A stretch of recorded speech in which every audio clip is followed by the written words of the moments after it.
Walking போயிட்டு இருக்காரு. அப்ப சுகாதாரத்துறை மந்திரி அவரு கூட போயிட்டு இருக்காரு.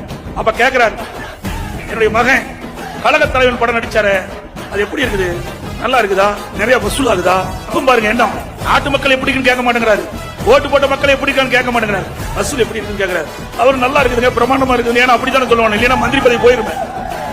ஏங்க ஒரு முதலமைச்சர் இன்னைக்கு நடைபயணம் மேற்கொள்கின்ற பொழுது ஓட்டு போட்டு தேர்ந்தெடுத்த மக்களுடைய எண்ணங்கள் இருந்தா ஒரு தூய்மையான முதலமைச்சர், உண்மையான முதலமைச்சர், மக்களுக்கு நன்மை செய்கின்ற முதலமைச்சர் பாராட்டிக்கலாம். அதை விட்டுட்டு அந்த வாக்கிங் போகும்போது கூட தன்னுடைய குடும்பத்தை பற்றி சிந்திக்கின்ற ஒரே முதலமைச்சர் தமிழ்நாடு முதலமைச்சர் ஸ்டாலின் ஒருவர். வாக்கிங் போயிட்டு இருக்காரு. அப்ப சுகாதாரத்துறை மந்திரி அவரு கூட போயிட்டு இருக்காரு. அப்ப கேக்குறாரு, என்னுடைய மகன் கழக தலைவன் படம் நடிச்சாரு, அது எப்படி இருக்குது, நல்லா இருக்குதா, நிறைய வசூல் ஆகுதா, பாருங்க என்ன நாட்டு மக்கள் எப்படி கேட்க மாட்டேங்கிறாரு, ஓட்டு போட்ட மக்கள் எப்படி கேட்க மாட்டேங்கிறாரு, வசூல் எப்படி இருக்குன்னு கேட்கிறாரு. அவர் நல்லா இருக்குதுங்க, பிரமாண்டமா இருக்குது, ஏன்னா அப்படித்தானே சொல்லுவாங்க, இல்லையா மந்திரி பதவி போயிருப்பேன். ஏங்க ஒரு முதலமைச்சர் இன்னைக்கு நடைபயணம் மேற்கொள்கின்ற பொழுது ஓட்டு போட்டு தேர்ந்தெடுத்த மக்களுடைய எண்ணங்கள் இருந்தா ஒரு தூய்மையான முதலமைச்சர், உண்மையான முதலமைச்சர், மக்களுக்கு நன்மை செய்கின்ற முதலமைச்சர் பாராட்டிக்கலாம்.